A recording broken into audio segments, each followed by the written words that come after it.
नचावे भर लगन घर नहीं आवे भतार खाली डीजे बजावे भर लगन घर नहीं आवे भतार खाली डीजे बजावे हमर जवानी सखी खूब तोड़ा पावे जाई के बहरा सैया छोड़ी नचावे भर लगन घर नहीं आवे भतार खाली डीजे बजावे भर लगन घर नहीं आवे भतार खाली डीजे बजावे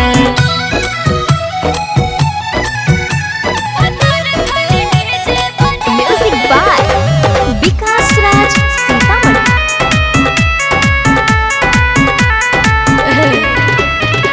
कैसे बतियो सखी सैया के बतिया सुखले कटो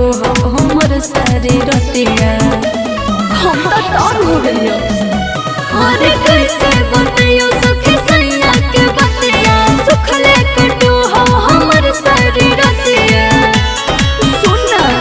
करो ये फोन जब नहीं उठावे खाए के जोरा दाओ गर्दा उड़ावे भर लगन घर नहीं आवे भतार खाली डीजे बजावे भर लगन घर नहीं आवे भतार खाली डीजे बजावे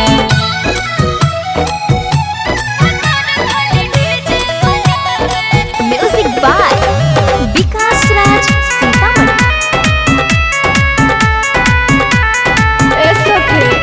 हरे तोड़ तोड़ पसीना चुई भीगो है साड़ी फेंको है धुआं जवानी के गाड़ी और की कहियो बड़ी परेशान हो गई